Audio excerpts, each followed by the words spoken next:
The little diner on Main Street buzzed with chatter, clinking forks, and the smell of sizzling bacon. Evening light streamed through the windows as families and workers gathered for a warm meal. At the center was Sarah, a young waitress in her mid-20s.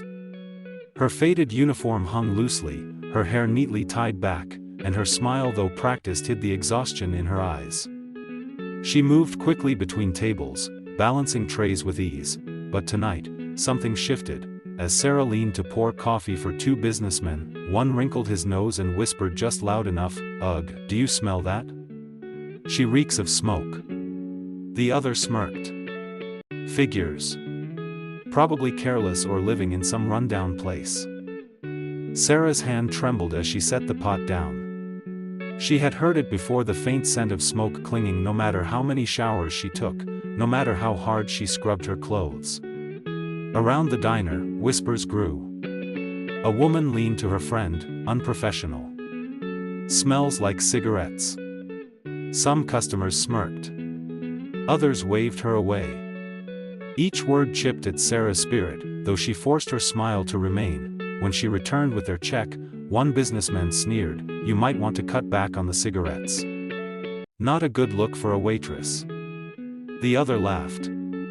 "Yeah, we don't want ash in our food." Their table chuckled, and Sarah froze, cheeks burning. Quietly, she cleared the plates and walked toward the counter. It was then Mrs. Jacobs, the elderly owner, looked up from the register. Her voice rang across the diner, "That smell of smoke you're mocking, do you know where it comes from?" The room fell silent.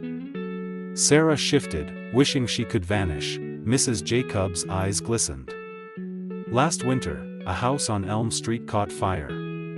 A mother and 3 children were trapped.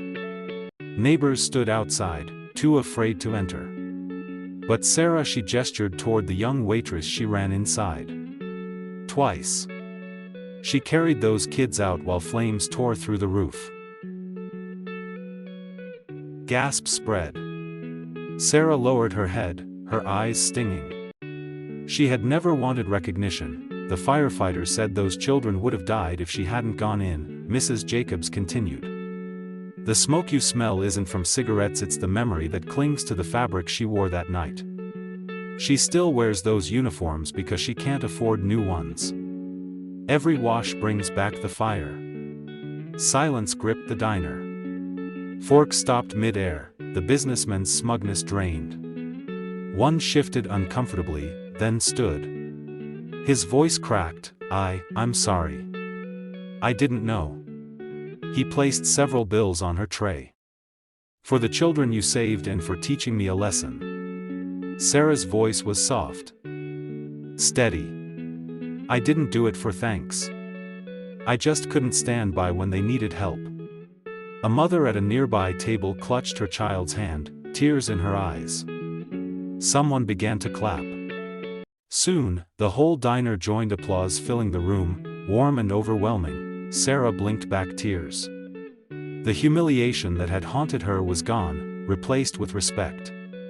She wasn't just a waitress anymore. She was a hero hidden in plain sight. From that day on, whenever the faint scent of smoke followed her through the diner, no one whispered with mockery. They whispered with reverence for courage, sacrifice, and a heart willing to walk into fire when others turned away. For more interesting videos, kindly like, comment and share.